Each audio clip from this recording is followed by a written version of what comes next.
evening, it is in keeping with the tradition of our novitiate program,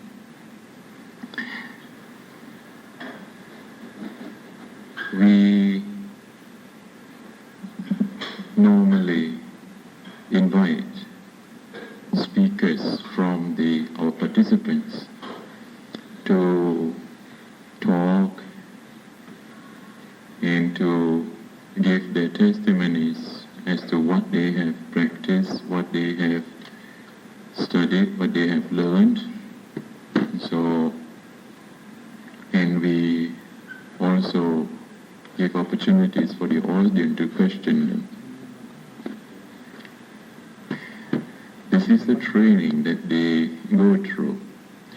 However, this novitiate program, we have not been holding classes after classes, intensive Dhamma. In the past, we have been giving very intensive Dhamma instructions. But this time, it has become a more intensive kind of a meditation retreat. So, we would invite them to speak, if not of Dhamma, but of the practice, of meditation practice, how they practice, the difficulties that they encounter. You can explain difficulties you encountered and how you overcome these difficulties so that you can share your experience. Are you prepared? There is nothing to prepare, isn't it? Now, if you don't come out by yourself, then we shall call you up. We invite you to come up.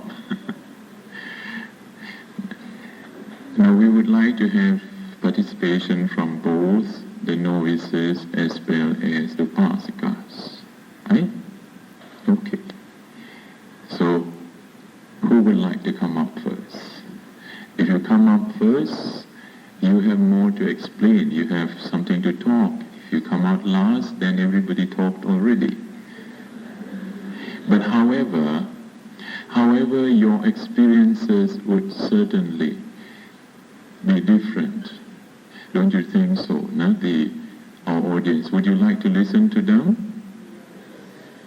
By way of their experiences, and afterwards, if you have any questions that you would like to ask about meditation, right, then you can pose it to us, right, to them, and say, right, now, who would like to come forward? Upasikas or come. Now, the last, almost 2 weeks now have passed, 12 days or 13 days, 12 days, no? Is that right? Yes. They have been practicing calming down their minds. Let us see how the minds are calm. Come. You like to speak? Come. The Samanera, Christopher. No? Come. And talk. Little of your experience.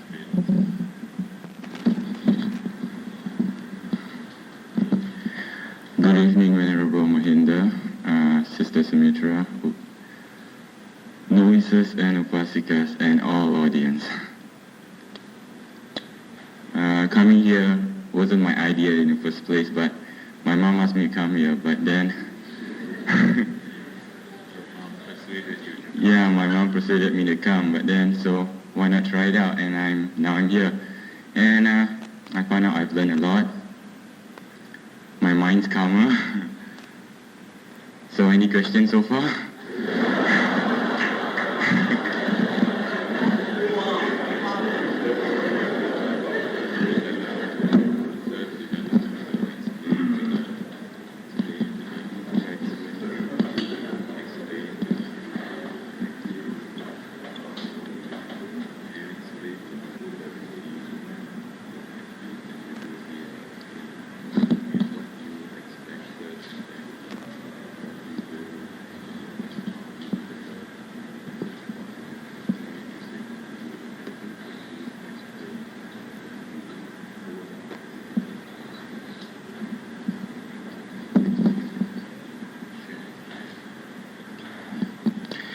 Meditation is a new topic to me, so the first time I came here,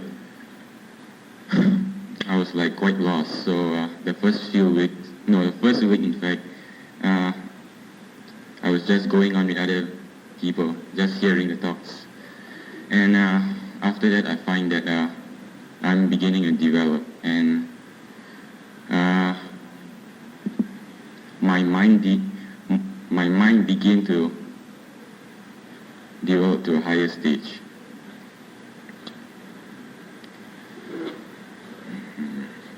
What else do I say? I really nothing to say.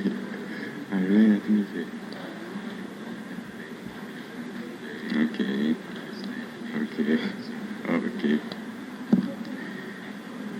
The first thing they taught us here was contemplation on the 32 parts of the body.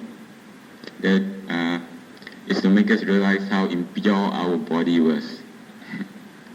Usually, I don't really do that. What we do is we just take parts of our body like the hair of the head.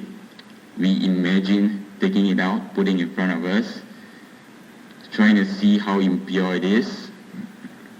Then after that we go to hair of other parts of the body. So put it in front of us, picture it, imagine, see how impure it is. And then we also try to see how impermanent it is. It grows, and then we have to cut it, even though it gets smelly and all this. So we try to see how impure our body is. And then we go to our nails, our teeth.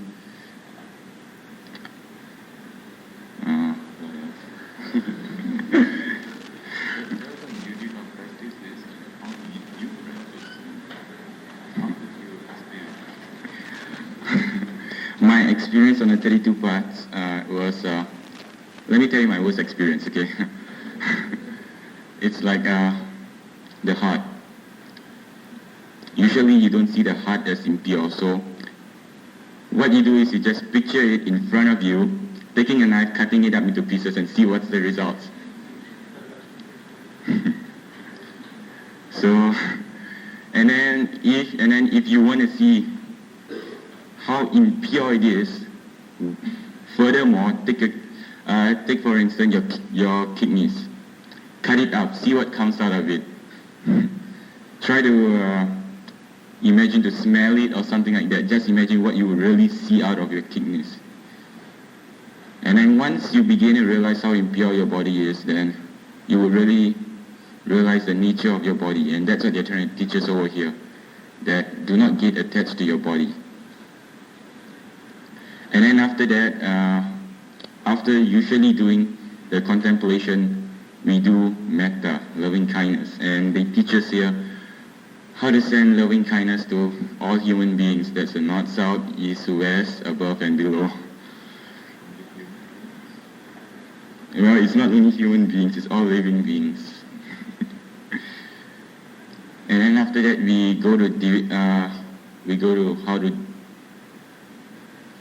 into meditation, how to develop our mind. They teach us how to concentrate, build up our concentration at a one-pointedness, so that we don't have a scattered mind thinking of everything at once. And from there, if we really put a lot of effort into it, we might get something out of the good effort we made. And that's when you go on developing your jhanas, first, second, third, and fourth.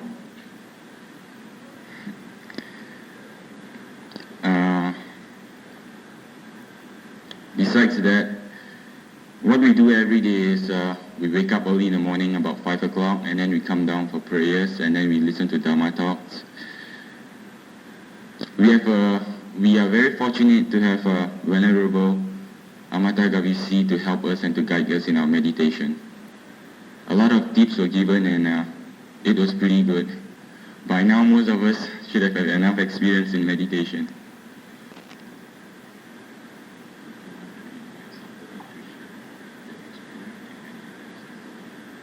around the morning novices.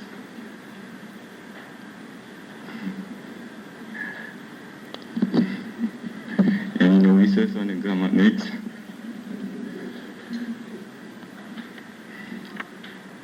Upasikas? Okay, good. Vipassana, yeah.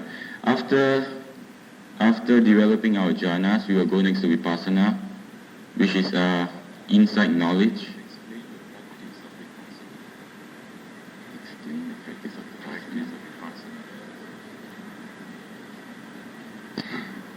How do you explain? How you practice, how you come out from samadhi, and what do you do? In Vipassana,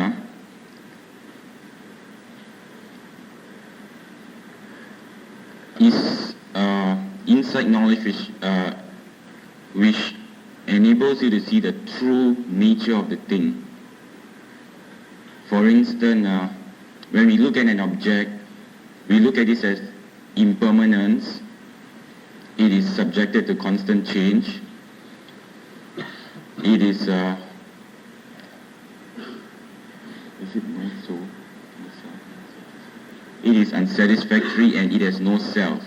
So once you go into Vipassana, you try to get the messages, there's no me, there's no you, and there's no him. Because if you're still thinking of there's an I, that means you're still attached to your body. And we are trying to try not to get attached to our body.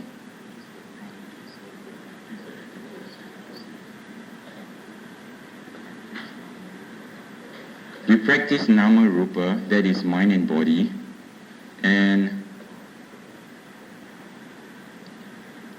we try to look at it this way. It's like a thought have to arise first before a body action can be done. So we try to look at it this way, right? Before, like when we are walking, before we take the next step, we have to realize that a thought have to come up first before we make the next step. So that is the same as cause and effect. So the mind will be the cause and the action will be the effect. And once we realize that, we go into more detailed things like rising and falling. That is, everything rises and falls at that moment. How you realize that? Okay, we'll come back to you again. Okay, thanks. Good the term. Now, sadhu. Right. Now, the thing is this, that what we try to make them do is this, upon whatever they have experienced and realized, to try to communicate, to try to express themselves out. Sometimes not everybody can explain, not everybody can express what they realize. It's very difficult, understand. So you have to bear with us for a little while until they get used to. And first we would like somebody to come and explain the practice, right? Explain the practice, and then after that, how they practice, the difficulties that they encounter. These are the things that you can talk about. Difficulties that you encounter, and also how you manage to overcome them, right? And it's good to start with what make you join this novitiate program like that? Why not we have one upasika? Yes, come. See? Sadhu. Yes.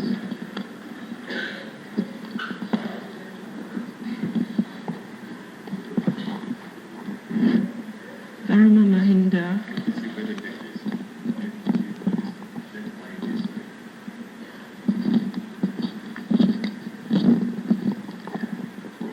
Venerable Mahinda, Sister Sumitra, novices, upasikas, brothers and sisters. My name is Poiling. The first time I met Sister Sumitra and Venerable Mahinda was at a retreat in Uruyam. And I still remember Sister Sumitra asking me why I wanted to meditate. And the next question she asked me was whether I know about dukkha. And I remember telling her I don't know what dukkha is. But after these 2 weeks, I do know what dukkha is all about. So what I will try to do now is to explain to you what we have done for the past 2 weeks.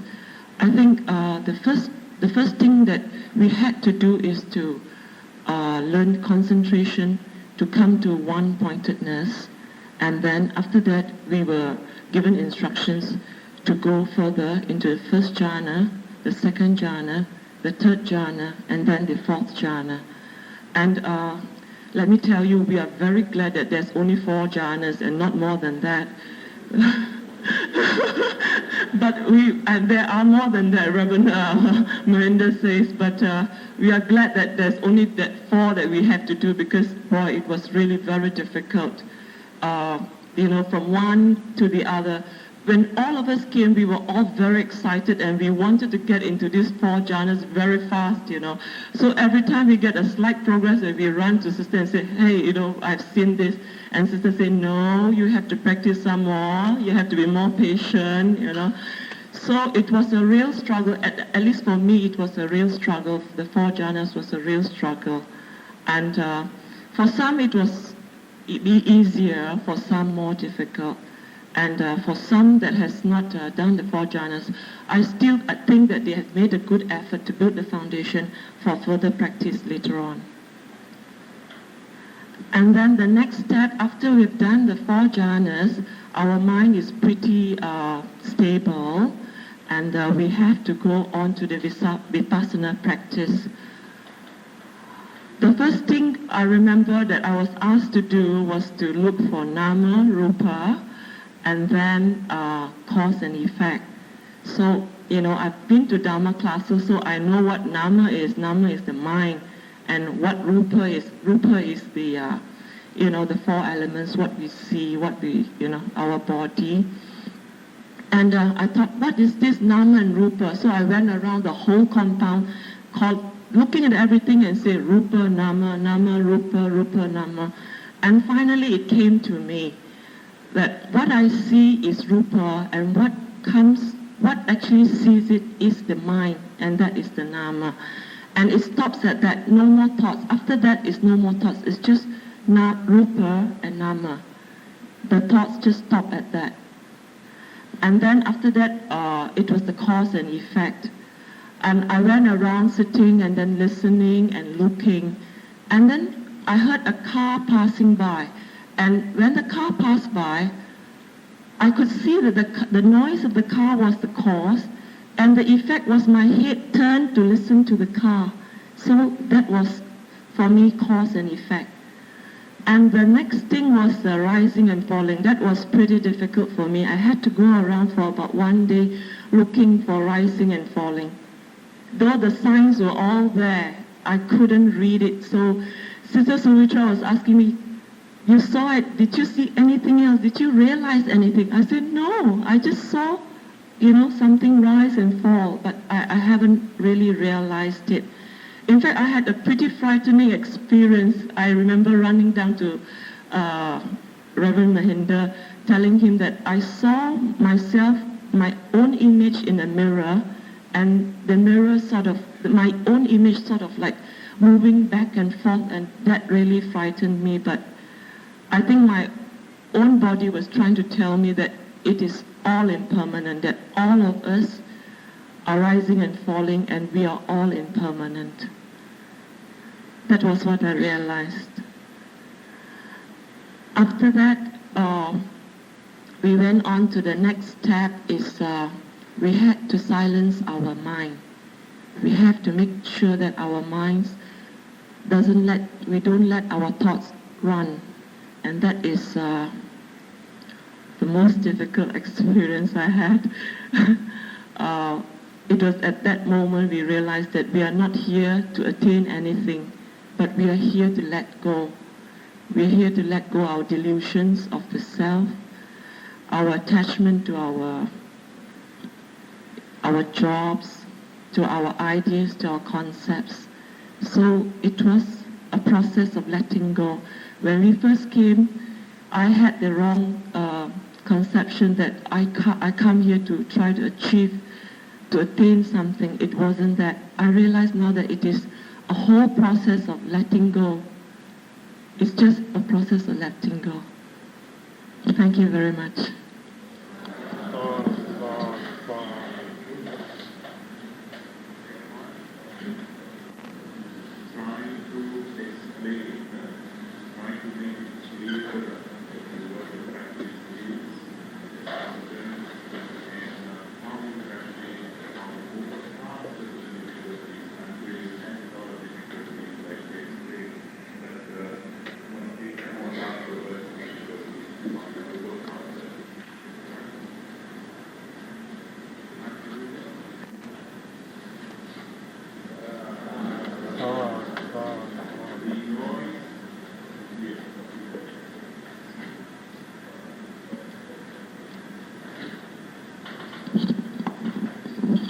Now, just for the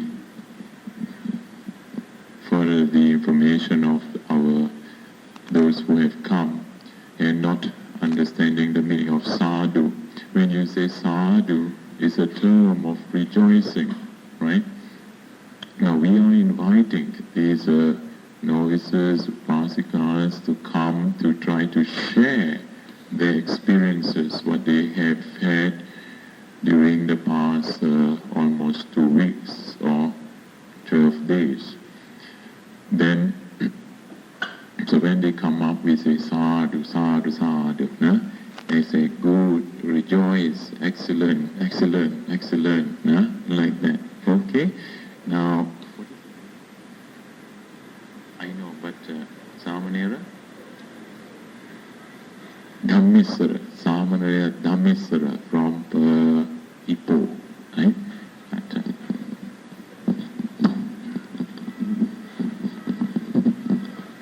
Reverend Mahinda, Sister Sumitra, and novices, and Upasika, and all the audience. At first, I would like to tell you why I come to this retreat. In fact, before I come, Reverend Mahinda was in Ipoh for about 4 days. And there, I learned from him. I get a little bit of instruction from him on how to do the meditation on this breathing, concentration through the breathing method. So after that, I practiced on my own, and in fact, within just 1 or 2 days, I realized that I can concentrate and go to the very calm state, which we term as jhana. So I realized that there must be something truth in it that prompted me to come to this retreat.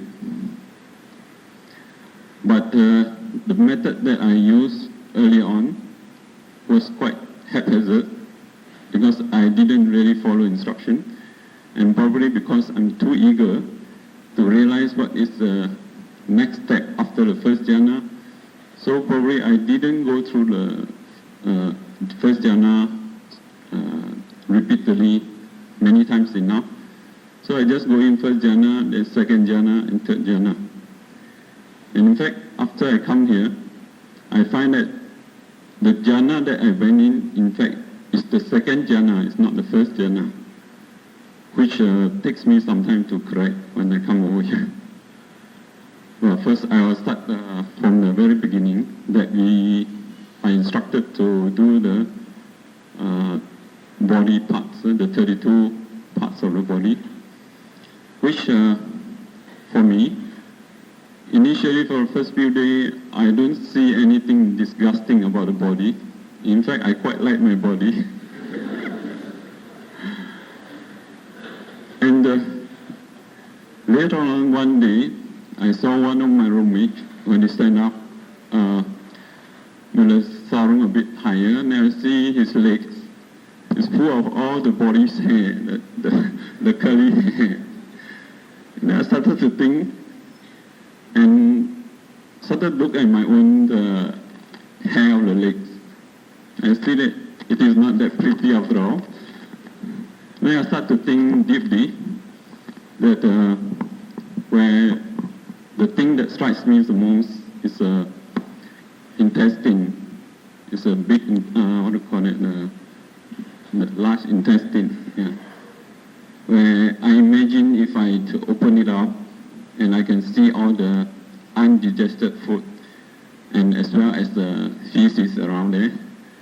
And if it's the hard feces, it's okay, but I used to come to my mind is those very soft and watery feces, which make me quite disgusted.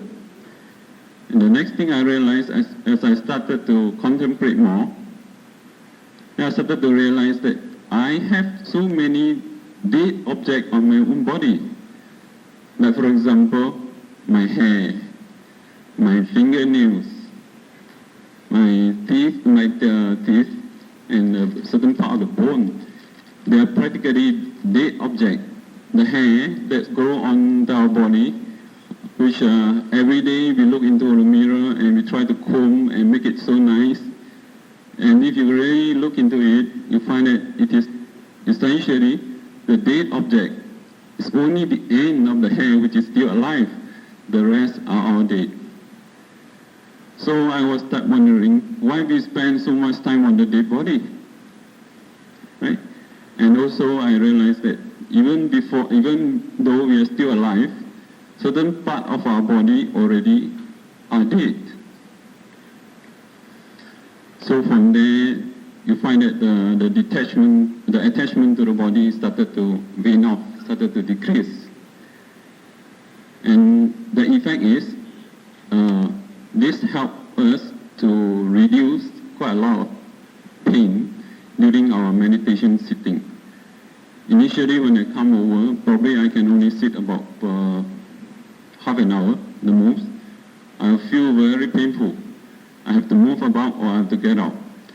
But after contemplating on it, I find that the pain reduced to quite a great extent. At least I can sit for 45 minutes to an hour. So probably I'm not very sure that is the effects of the meditation, but anyway, that is the effect I had. And from contemplation of the body, parts of the body, then we move on to metta. Before I come here, I do metta sort of simply. I don't really know that I have to send out a thought. I just say, may all beings be well and happy. Just a thought of we talk to anybody else. Just we talk to a friend, may you be well and happy. But actually, when I come here, then I started to, after contemplation, then I started to do the metta. As we send out metta, in fact, we can feel there's a energy surging in the mind. That if you say that may all beings be well and happy, may all beings in front of me be well and happy, we can actually feel there's a force sending out the message of well and happy in front of all the beings. If you were to think that for all the beings very far away from you, then probably your mind will travel to that far corner to send the message. That's what I feel. And in fact, after doing the metta meditation, then we go on to the development of samadhi. There's a concentration or one-pointedness. For samadhi, I think for first 2 days, it was quite difficult for me. I don't know what's the reason, probably because of the schedule and all the ceremony around.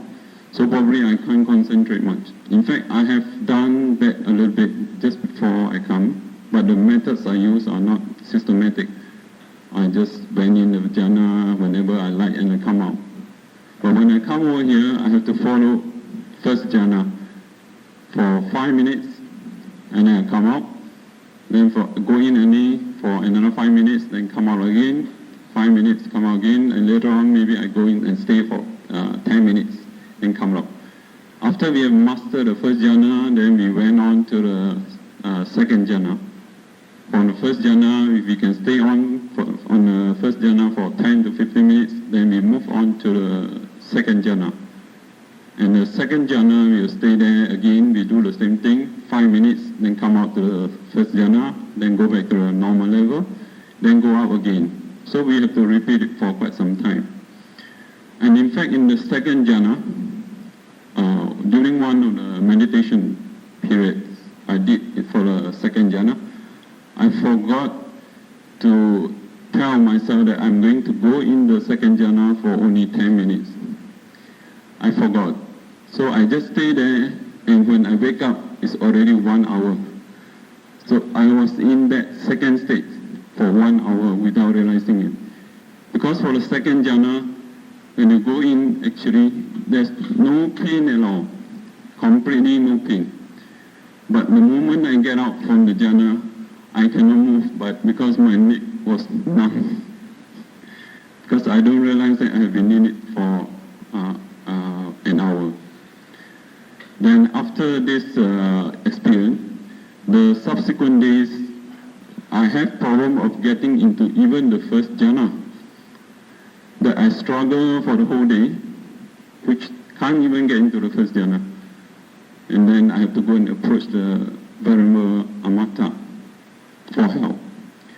What he did is, he just touched my head and moved a few rounds on it. And he instructed me to sit in front of him. What I heard from him, he said, it's good, you should be able to do it. Then I sit in front of him for 5 minutes. And where I can reach first jhana and second jhana. So this Venerable Amata, probably he has some power there. After touching the head, I just can't go in. And they come to the practicing of the third jhana. For the third jhana, we have to concentrate actually on to let our mind to see one single spot just above the upper lips, just below the nose, but on the upper lip. So that also is quite difficult for me, because I can fix on the point for about, let's say, 1 or 2 minutes, and then I'll find the point seems to travel elsewhere, and I realize it, I don't know where the point is. In fact, that is quite a struggle until I seek the help of the Gautama Buddha, the statue or their side under the Bodhi tree, where I stare into the statue, where I notice that in the statue there, the spot below the nose is very prominent. The one nearest to the right hand side, where they do the puja. See, the spot is very prominent. So I imagine myself and I tell myself, please help me to locate this point. So I imagine that the spot on the Buddha statue transfer onto my own nose. Yes, I did it, and I close my eyes and see the spots on my own nose, below my nose. Then after that, I come back for meditation, come back for practice. I find it's so easy. It's so easy to see the point. And from there, I developed the third jhana. And from the third jhana, then we went up to the fourth. The fourth jhana is actually a stage where you have nothing to see.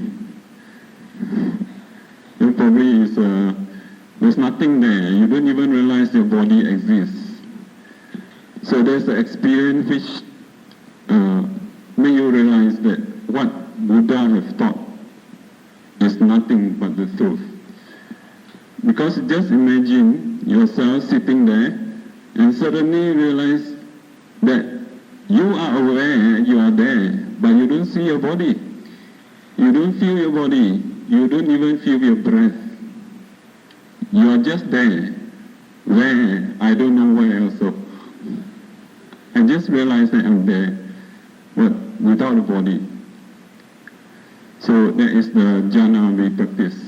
So after the jhana, we went on to the vipassana meditation, where I was instructed to do the mind and nama rupa, mind and body. So the first thing I do is to follow. I follow my movement of the legs and the hand, where every time before you move your leg, let's say, you have to realize that there's the intention for you to move before your body can move. Or for example, you want to open the door.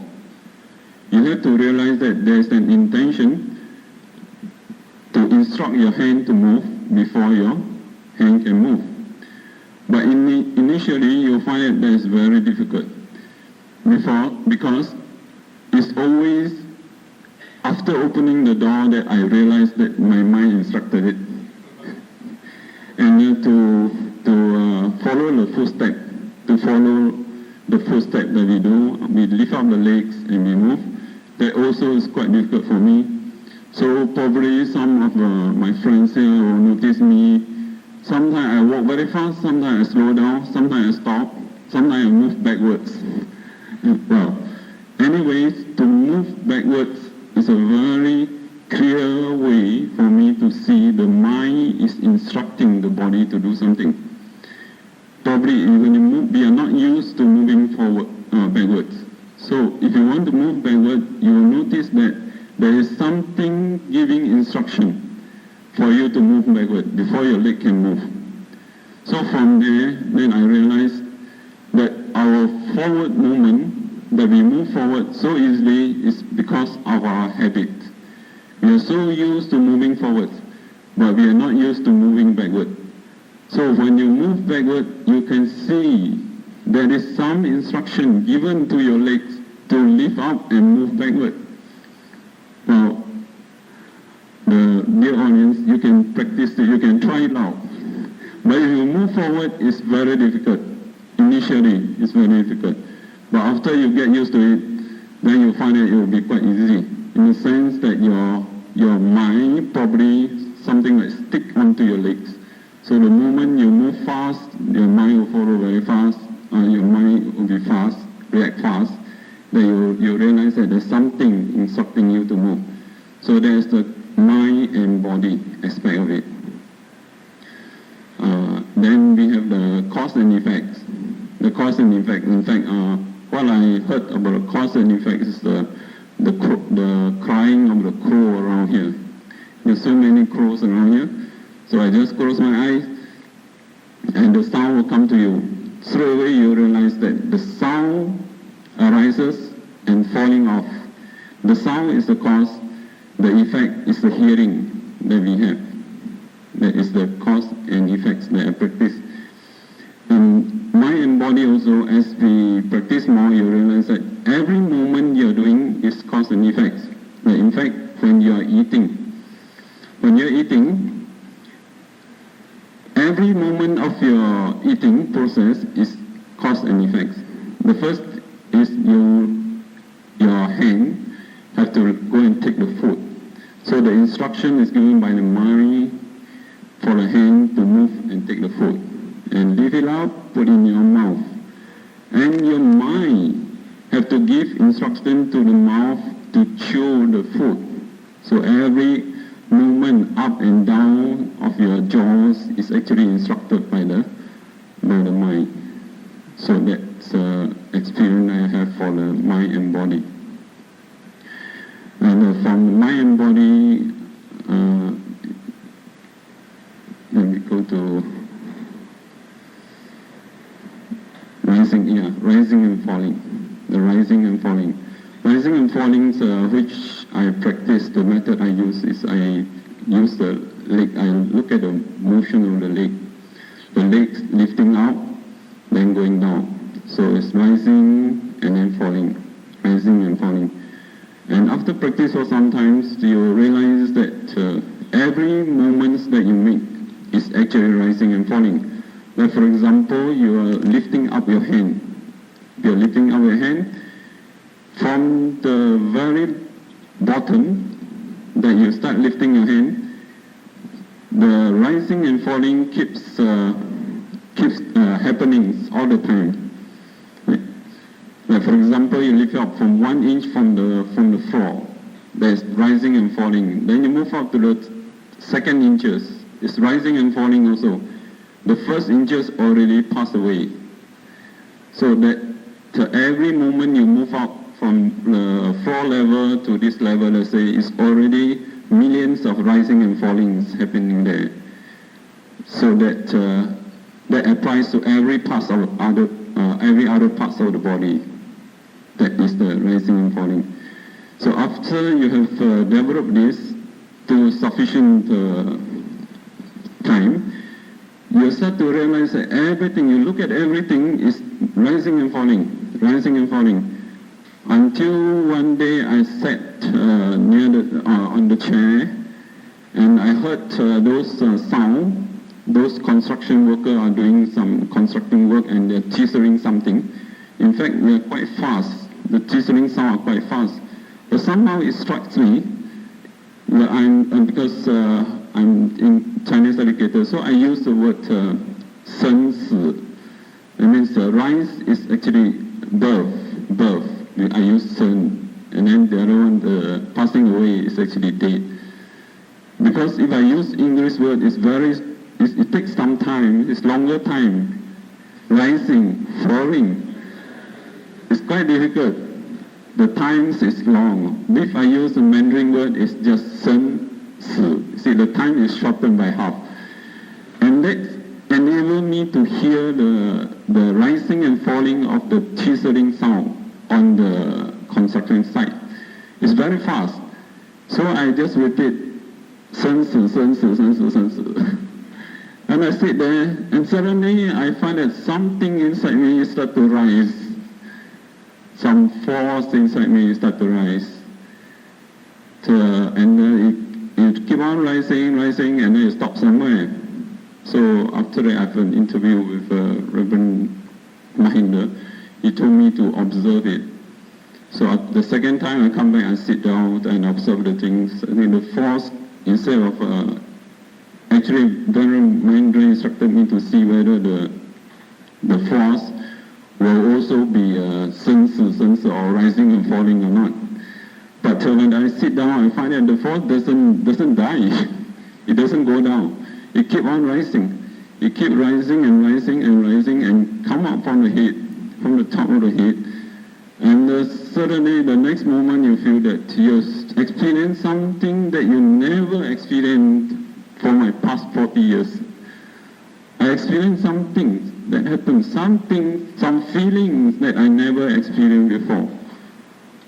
And that in fact lasted for quite a while, for about half an hour.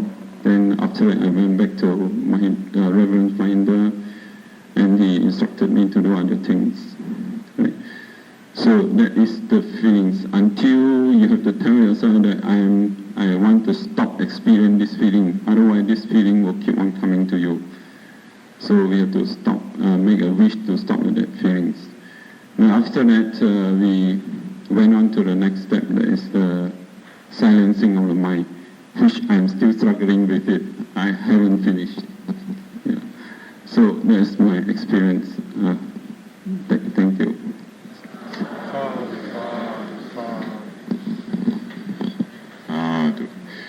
Only today I know what they are doing. All the time we have been giving them instructions, and we do not have, because there are so many of them, but we do not have the time to really ask them exactly what they do Only this evening I had this opportunity to hear.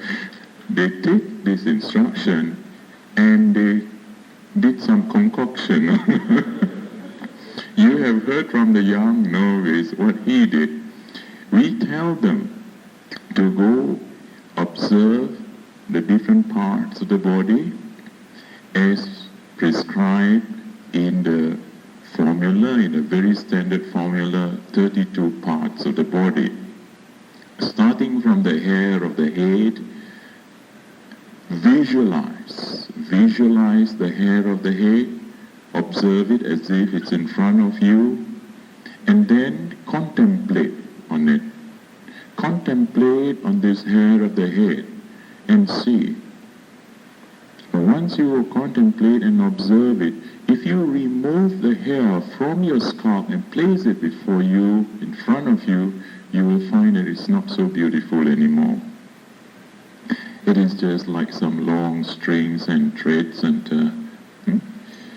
Then observe and contemplate how this hair is of the nature to grow and fall.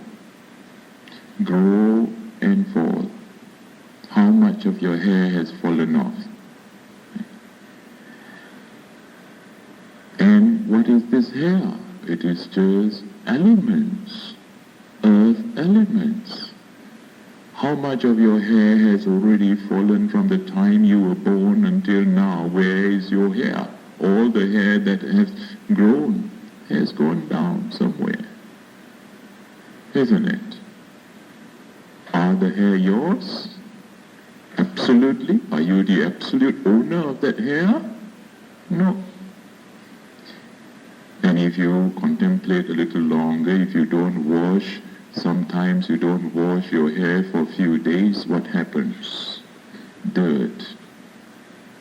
And you collect the grease at the base of your hair and start to form all kinds of dandruff and so on.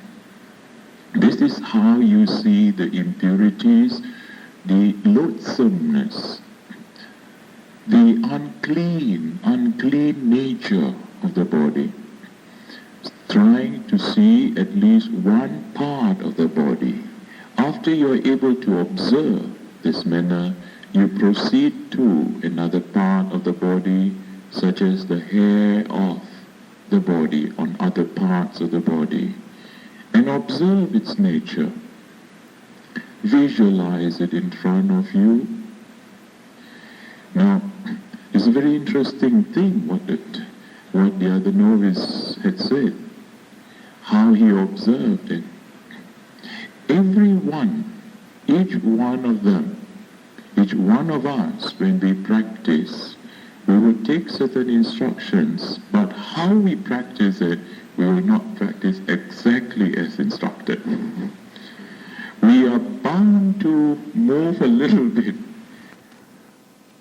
I was instructed, not by this venerable, but some other masters had taught me to watch the body, the hair of the body. He says, just look here, your hair. So I looked at here. But I looked and looked and looked, it did not do very much. Yes. So when I shaved my head, I removed the hair, I kept it so that I could see it. I kept on seeing it. Nothing happened. I kept it for days and weeks. I kept on seeing it. Nothing happened. I kept it for days and weeks. Now I'm telling you, when I was practicing in the forest and kept on accumulating until I saw it is very dirty. No? And then, even then, sometimes I thought I cannot see my own hair. Difficult to see my own hair. I went to the extent of taking my bowl cover, where there was no mirror there in the forest. So I took the bowl cover and tried to look at the hair. Then the thought came, why not I look at other people's hair? So I started to look at the other monks And some of the younger monks, they have very nice black hair, and then older monks, gray and whitish hair. And then came the lay people, their hair. So I observed theirs, and this is how I contemplated on hair. And this is what he did too. He did not see his hair first, he saw the legs, the hair and the legs of another novice. Then he realized how ugly it was. Then he reflected on his own, and he see that it is tricky. Now once you start observing one part, the nature, the true nature of it, then when you start contemplating, it will extend to the other parts as well. The hair of the head, the hair of the body. Then we go on to contemplate the nails. As if you visualize your fingernails and toenails and put it before you. Are they very clean? And what is the nature? It's of the nature to grow. It grows. And you have to cut it and throw it away. If you don't cut it, what happens? Sometimes it grows back into the flesh, and it gives you a problem. You collect a lot of dust. And see the true nature of this. They are dead cells. So you cut and remove it. That's part of your body, remember? Huh? So you go on observing not only the nails, but also your teeth. Every day you look into the mirror, but you only look the front part. That's why you get the impression that you're good looking. But the next time you look, open out everything and try to see the inside part as well. And see some have fallen off, some are blank areas. And what have gathered around it, the dirt, plague, and the tartar, and whatever has gone out there. And if you don't wash it for a few days, not a few days, maybe one day, what happened? The smell. Now this is the nature of the teeth, your teeth. So contemplate in this manner and see how it's of the nature to grow and fall down. You cannot stop it. Much as you wish to have the full set of teeth, but how many of you have full set of teeth? It falls off. That is the nature of this is the reality of the body. So you put it one side, you lump all these things, and then you contemplate on your skin, the skin of your body, as if you skinned. Many of you have learned how to skin some animals. I do not know what animals you skin them. But skin yourself as if you are like a gunny sack or a polythene bag, is it right? And observe the skin, moist, greasy, patches here and there, freckles, spots, birthmarks. Is it beautiful? No. Put it one side. Lump it one side. See how the skin, the cells die. And this is how we contemplate one by one. These are the first 5 things. The externalities, the external part of the body, the hair of the head, hair of the body, nails, teeth, and skin. Then we go further. Under the skin, what do you find? Flesh. Now to start contemplating the flesh. As if you remove your flesh, muscles, biceps, triceps, and quadriceps, and all the other muscles, and put it in front of you. Just like you eat the chicken, I do not know what fried chicken,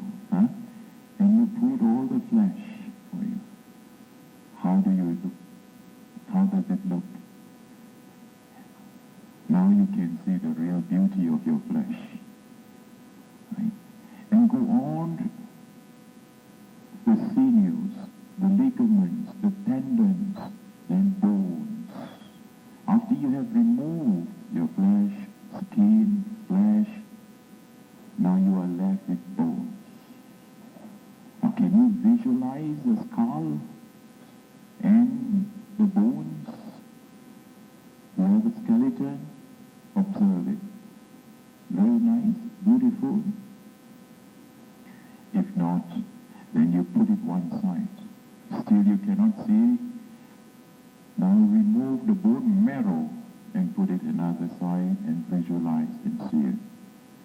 After you have done this, then you go on to the organs of the body. Your kidney, heart, liver, diaphragm, spleen, then your lungs, intestine, small intestine, large intestine, the mesenteries, stomach, and then the excrement, the feces that is in the large intestine, and then you observe the brain.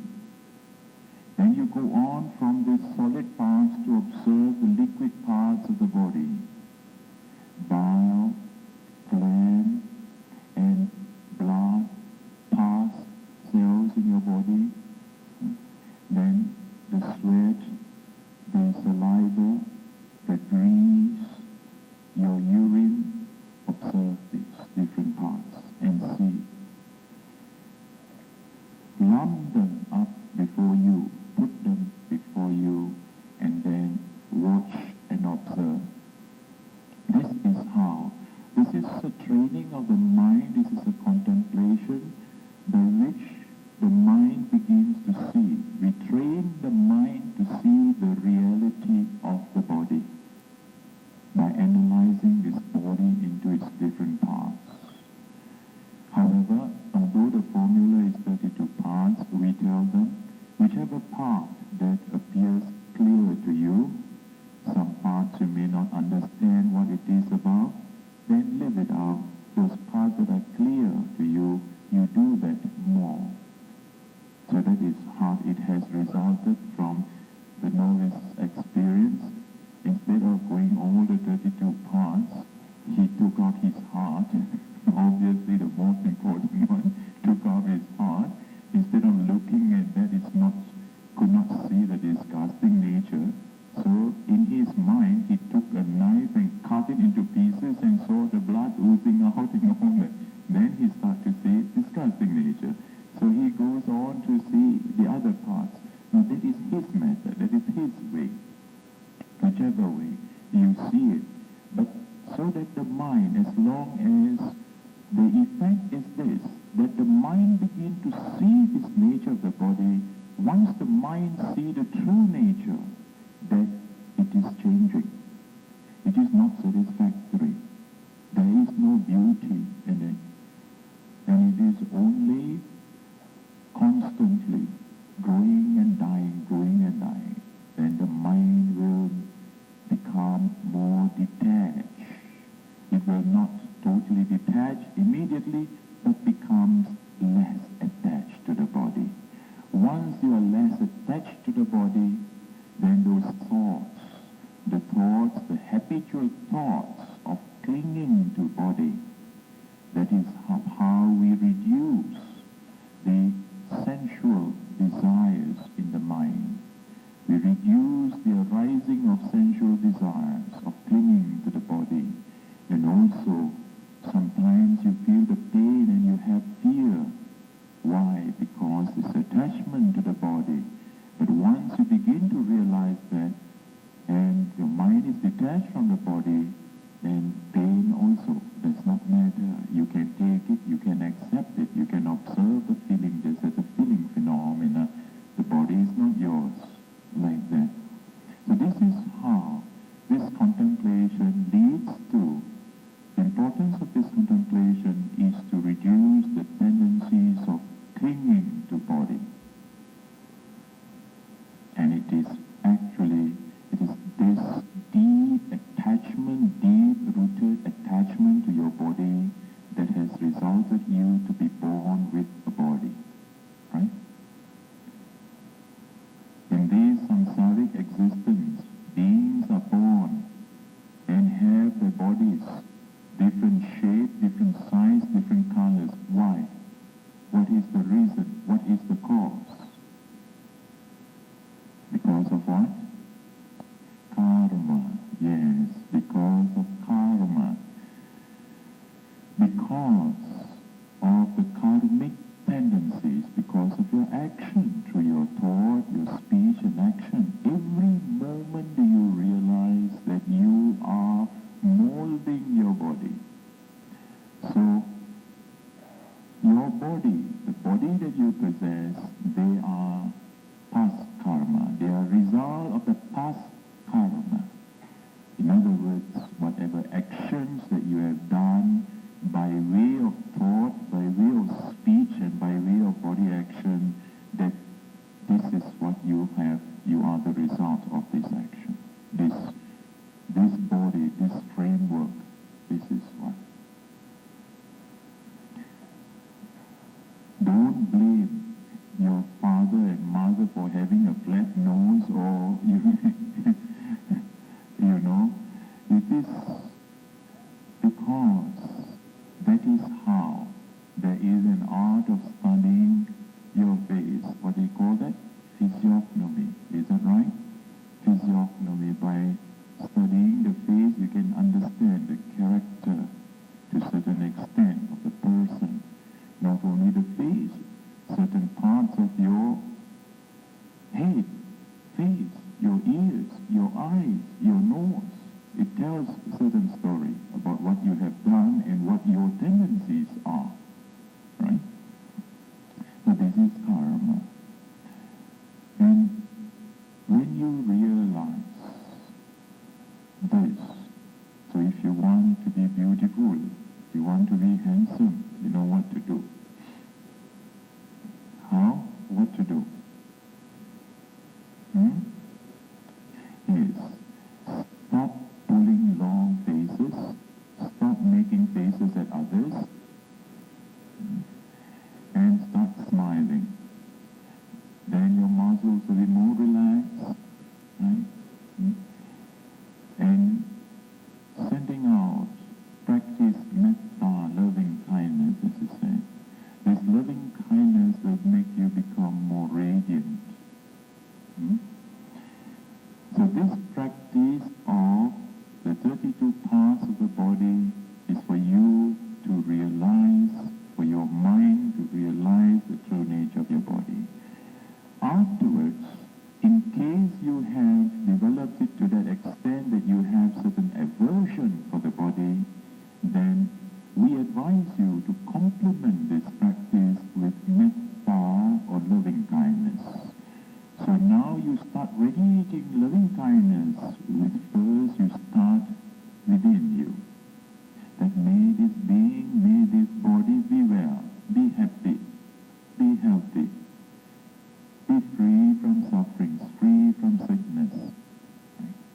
Free from fear, free from anxiety. May I be free from fear, free from anxiety. May I live in peace and happiness. Have these good thoughts in you. After that, you radiate these thoughts just all around you, all around, all beings around you. And then feel, radiate out in all the different directions, in the north, in the south, in the east, in the west, above and below, so that it covers all the directions, that all beings are covered, human beings as well as all other beings, seen or unseen, far or near, radiate that. When you radiate out, you feel your aura of love, the aura of peace and calm, extending out to all these different places. You can start with just radiating out from where you are and fill your whole room, fill the whole hall with your thoughts of loving kindness, having these good thoughts for all the other practitioners, all the people who are around here first, and then extend it out a little bit to all within this monastery, premises of this monastery, and then all the surrounding areas, and then the whole town, the whole city, the whole country, and then extending out to the whole world, and beyond this world, to all the planetary systems and all beings in all realms of existence, like that. Step by step, your mind begins to suffuse out and reach out to all those places. When you do that, your mind becomes even calm and peaceful. Now, this practice of metta, the formula that we gave you is more than just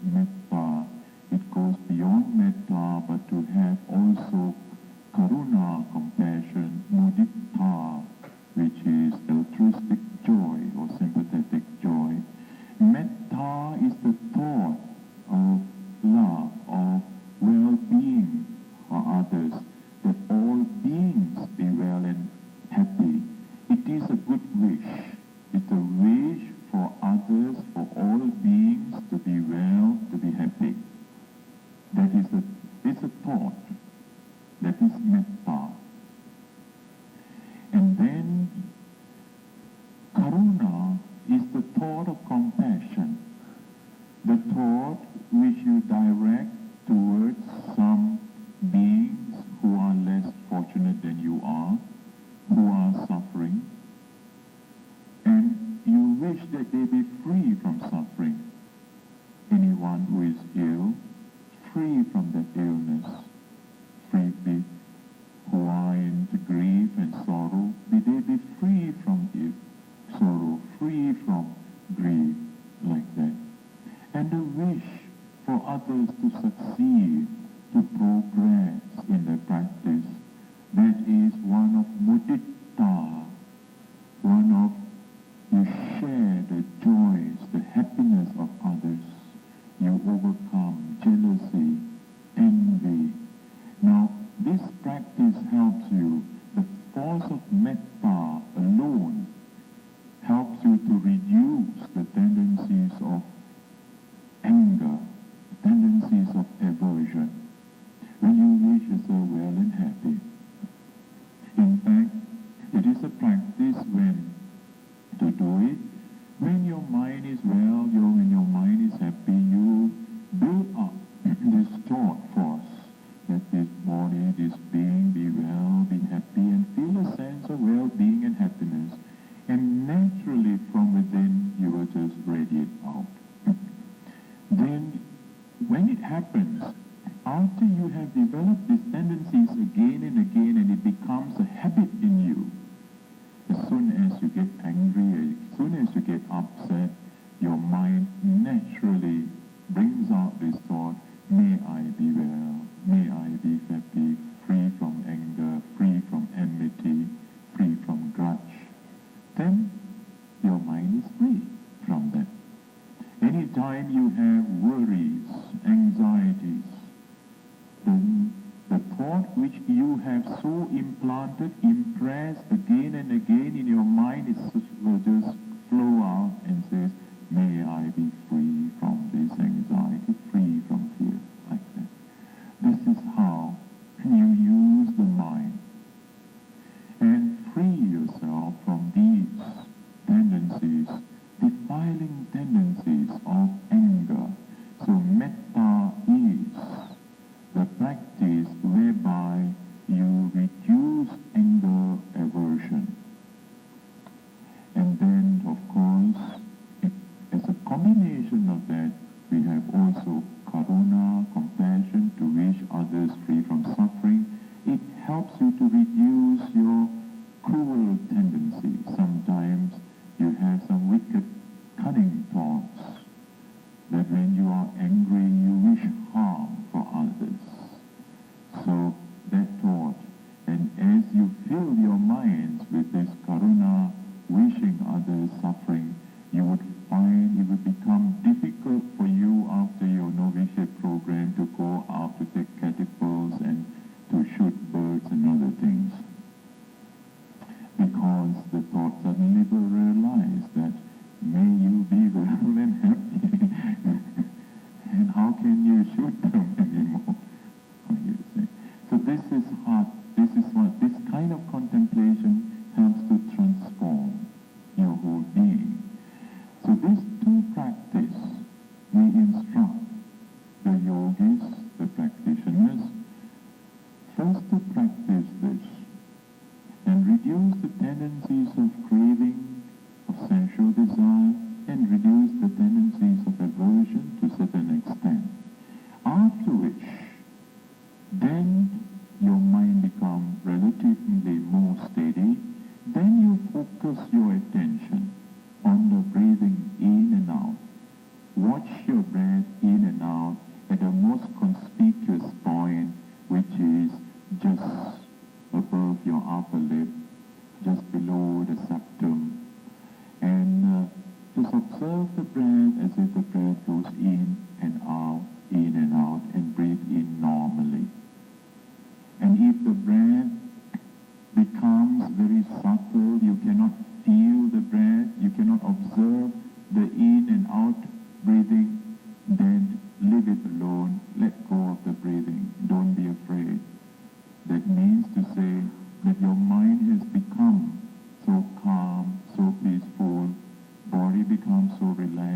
doesn't need so much of heavy breathing, no, becomes more subtle. So just allow it to flow with it.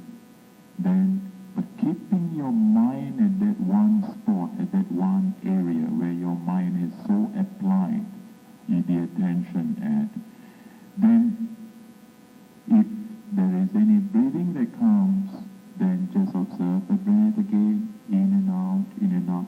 The watching of this breath in and out, observing this breath in and out, will keep your mind alert, because your mind has something to watch. If you just fix your attention at one point, you gain certain calmness. And after you gain calmness, your mind becomes very bored, nothing to do, and you go to sleep.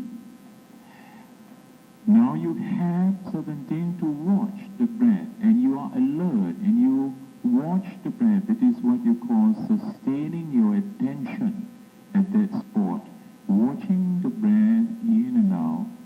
There is no need to note them, but you just become aware. Sometimes they're fast, sometimes slow, sometimes long, sometimes short. If you can notice, then this is how your mind is occupied with it, with the breath, and you see the nature of the breath while you breathe in and breathe out at one spot, at one area. Then this is when you start to build up the concentration.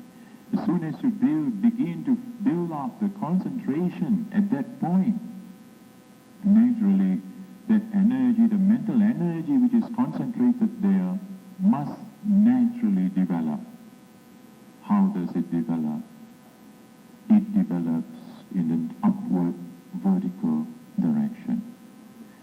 Of course, if you watch keenly, if you observe with your mind, not with your eyes, if you watch the development of the concentration, then you will be able to observe the development of your mind. Of course, if you are distracted, you start observing feelings in other parts of your body. Right? Then your mind is distracted from that. Then you will not be able to see. You will not be able to become aware of the mental development. But if you are able to focus your mind at one point, and from experience we find that in many cases, those people, if they can sit for half an hour to 40 minutes, then we find that there will be sufficient concentration. And if there are no distracting thoughts, although there may be a few thoughts coming to them, but they can easily return their attention to that object of meditation, which is the breath, breathing in and breathing out at one point. And when you are able to observe that there's not much distraction, then you find the mind developing up. And once you observe this phenomena, sitting after sitting, so that you know it is not your mind conditioning it, to test it, you sit again, and then after you have a few sittings, now you are fairly confident now that your mind is developing. So here you come to know that your concentration is now getting matured, becoming matured. Now you are ready to enter absorptions. They talk about the jhanas. Jhanas means a mental state where your mind gets deep into concentration. And for the purpose of, we explained, there are the different levels, different degrees of absorption. We talked about, the Buddha explains absorption or jhana in terms of Pratama jhana, Dutiya jhana, Tatiya jhana, Chatutta jhana. And this is how the Buddha defined what perfect concentration or right concentration means. If one has right concentration, or perfect concentration, then one falls within these realms of first, second, third, fourth jhana.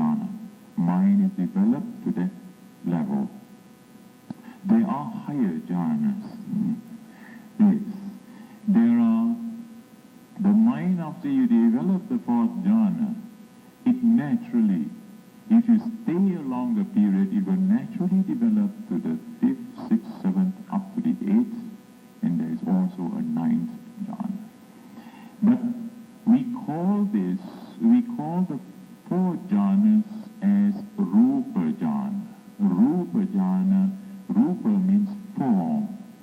That means this absorption, mental absorption, have arisen as a result of the mind getting concentrated in certain form, in certain, like breathing in and breathing out. Breath is a form, is Rupa. And there are many other objects, which there are altogether about 40 different objects, how the mind can take and observe to develop that absorption, mental absorption.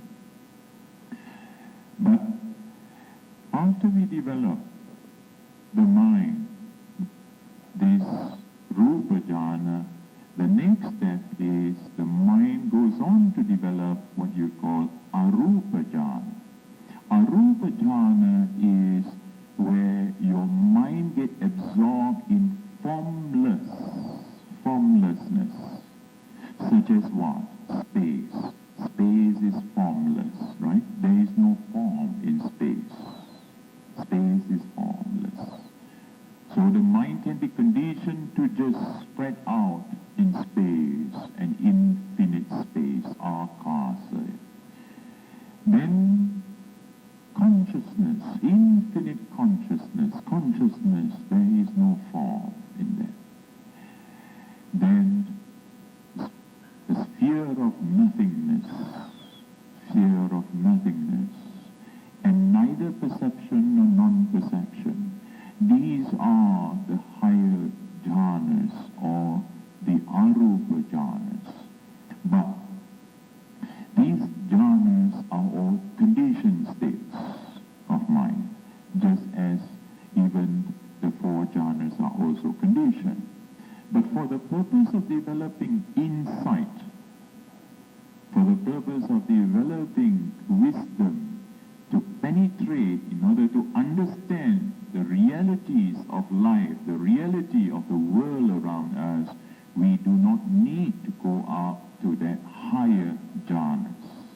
That is why the Buddha, after practicing all these different levels, the Buddha said, as long as you can develop up to this jhana, you have your perfect concentration, 1st, 2nd, 3rd, 4th. And then after that, bring down the mind to the normal functioning level and contemplate. By now, after you have been able to develop your absorption, 1st, 2nd, 3rd, 4th, and bringing it down to 3rd, 2nd, 1st, and normal, your mind is pretty well controlled, under control. That is how you start your mind to become steady. And with this steady mind, you would be able to dwell at any phenomena, mental, physical phenomena, for a longer duration, and be able to penetrate and to see its true nature. What is its true nature? What is nature? You observe. The word vipassana.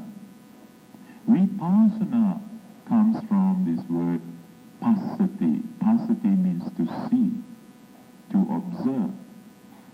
The prefix vi implies in a special manner, to observe in a special manner.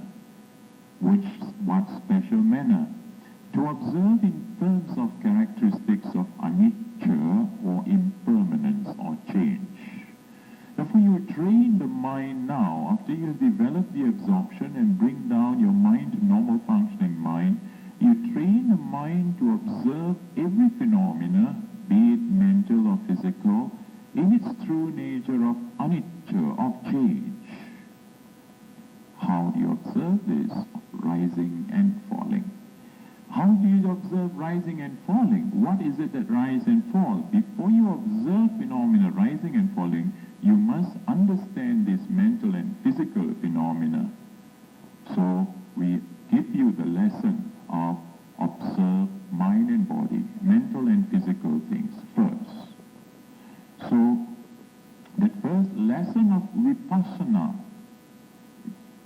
developing your vipassana, the first lesson of it is to observe your mind and body. How you observe your mind and body? By observing your activities, the day-to-day activities. Keeping your mind is as much possible mindfulness, clear mindfulness, total mindfulness, and you have in continuity. You keep yourself, that's why the noble silence is important, so that your mind does not get distracted, your mind is able to observe everything that happens. Now, as you move slowly, as you speak slowly, as you go on a bit slower, you begin to observe that as you stand, you find that there is a thought from the sitting posture. If you want to move, you will find first there is a desire, there is an intention to move, then your body moves. That desire, that intention is called a thought, that is a mental phenomena, a mental process, and the body which moves is a physical phenomena. So you see, again and again, mental and physical, pertaining to this body as well as to outside. What are the outside things? Like the eye that sees form, visual objects in terms of color. That is physical phenomena. But the process of seeing, the process of noticing, of observing that form, that color, that is the mental process. Hearing, the sound that you hear is a physical phenomena. But your hearing process, the conscious, your ear becoming conscious of that sound, that is a mental phenomena. Similarly, there is your nose, there is odor, there is smell, and your nose smells it. There is the smell or the odor, which is a physical phenomena, and the smelling of it is the mental phenomena. Similarly, the taste, the flavor in the food, which reaches another physical phenomena, the tongue, your taste buds, the base of your tongue, then gives rise to thoughts, gives rise to feeling, good taste, become aware of the taste, your awareness of the taste, your consciousness of the taste, that's a mental phenomena. And then, as soon as that arises, then the thought is sensed, relays the information, and you have the thought, you want some more, and your hand grabs it. So you see how mind and body function. The whole day through you find the mind and body, and when you can see mind and body, you will be able to see that the mind conditions, how the mind conditions the body. If you want to move, you observe how, before the body moves, there is a thought. Then the body moves. If there is no thought, there is no movement. You test this walking. It's a good exercise when you walk and see. You stand straight. And then, when your mind is silent, you see when there's an intention to move and your body starts to move. Your legs start to move. So you see how the mind conditions the body. Mind is the cause, thought is the cause, body is the effect. And as you go on moving, you see cause and effect, cause and effect. The sound that you hear is a cause, the hearing is an effect. The object that you see is a cause, the seeing is an effect. And if you go further, you will be able to see how, after seeing the thoughts that forms, the thing that you see makes you conscious. What you see, that consciousness conditions, gives rise to an effect, a thought. And that thought becomes a cause to another effect. Your body moves. You turn your head to observe certain things. So this lesson teaches us, makes the mind realize what? Realize that the nature of this being is that we function on the basis of mind and body. Mind and body. That there is no being as such, there is no person as such which is doing whatever work that you do, but it's a process of mind and body and the cycle of cause and effect. Then, when you're able to see mind and body, cause and effect, we tell you, watch rising and falling. What is this rising and falling?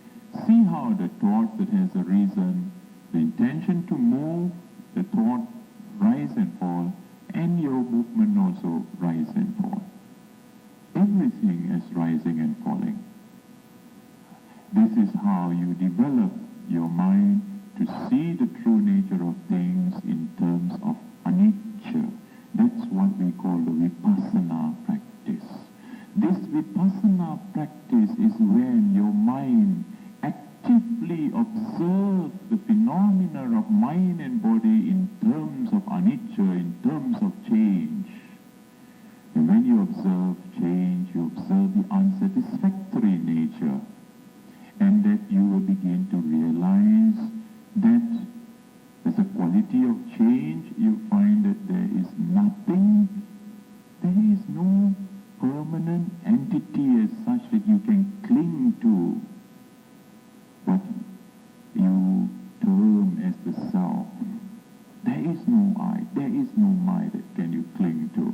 It's only a physical, it's a process. So that is how we train the mind, and when you start to develop your mind to observe the true nature and in terms of anicca, change, then what happens is the mind that dwells on the subject of change, that mind begins to develop insight,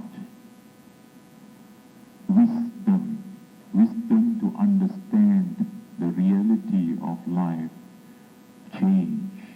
And as you develop this insight more and more, your mind gets concentrated, insight gets concentrated, and that's what you again observe another phenomena, how the mind starts to rise up in a vertical direction.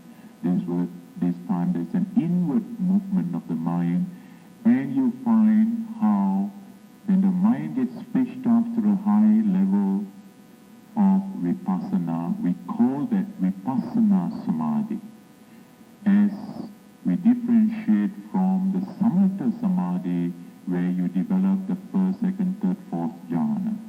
Now that you have developed the four jhanas and you develop your insight, you begin to develop concentrated insight. It is with this concentrated insight that you are ready, the mind will be ready to penetrate, to see the realities of existence, to see the true nature, to see anicca clearly, realize change as such. This is what the novice has been telling you, trying to tell you a little bit about that experience, how after developing their mind, this is how they realize, how they see anicca as such. We talk about change, we can explain to you that we all change. From young until now, as you grow old, you will nod your head and say, yes, you agree totally that there is change. But do you realize what change is? No. Can you see? Can you observe before you change? No. But when you develop your mind, there are certain things, certain insights that you cannot see with your ordinary state of mind. Concentrate. When you develop your mind to a higher state, then you'll be able to see. Get into deeper concentrations and develop your insight, then you can penetrate. It is just like the focus. When you focus the microscope or telescope, when when it is not in focus, you cannot see clearly. You cannot see things clearly. But when you start to focus, get the binoculars or get a telescope in focus, then you'll be able to see those images, those objects, very sharp and clear in your mind. That is what this Vipassana Samadhi is about, beginning to see the true nature of things. So, that is how, and upon realizing this, the heights, the depths to that realization, you be able to transform your whole being as such. So little by little, step by step, this is what we say. And the time does not permit me to say very much further, but we will continue this later on. I think as for our audience who have come, and some of you have been coming to look after them, and some of you also have been keeping an eye on and wanting to grab hold of them again, waiting when is the closing ceremony to take them back. Now already they are thinking, the novices and upasikas are thinking of the home already. So still you have these few days. How many more days? 2 more days. Make good use. 1.5 days. Oh, 1.5 days. 24 plus 12. How many hours? 46 hours. 36 hours. So you have 36 hours more to go. Make good use of it. You see? Now, within this short period of time, they have developed. But the jhanas or the absorption that we have explained to you, they are actually not deep jhanas. They are just in a matter of getting into it and then staying it about 5-10 minutes and coming out. Why do we practice this method? So that the mind does not cling on. Under normal circumstances, if you just sit quietly and focus your mind on one object, you will find that your mind, when your concentration starts to develop, your mind starts to develop, push to the high level, and you just get into deep state of what you call concentration without any knowledge, without any awareness. You get that kind of state of mind where you are like in equanimity and you do not know what has happened. Now, that state of mind, you cannot use your mind. You cannot make use of your mind to consider, to contemplate. So what we do is, instead of developing in that manner, we phase it, stage by stage, through determination. After you have developed sufficient concentration, just program your mind a little bit by making the resolution. Then you see how the mind develops. And then you stop there. Even though it wants to go further, you stop there so that you have a controlling factor here. So you control your mind from going further, in and out for some time. Then another level, in and out. By then, your mind is controlled. Now, the development of this vertical direction, this is the direction how your wisdom develops, how liberation process takes place. That is why we first open, as if we open the channels for development, first, second, third, fourth. After which, as some of you have already realized, that when you develop your insight, when you develop your wisdom, you have a similar upward channel going up. That's what liberation is about. And that is what you find in the pictures of the Buddha. Those who are enlightened, you find the flame of that aura, that power that comes up, that, where you say, relieves, the mind becomes liberated as such, you see. So, we have described to you how step by step the mind is able to develop. And novices are very interestingly giving you some tips in case you want to do. Those of you who are doing Nama Rupa, I am sure tonight and tomorrow morning you will see them, instead of walking forward, they'll be walking backwards. And also there will be more novices going around to look at the Buddha image and fixing their mind there. Well, I also, in the past, I've also done this sort of thing. When we are practicing in the forest and our mind gets stuck,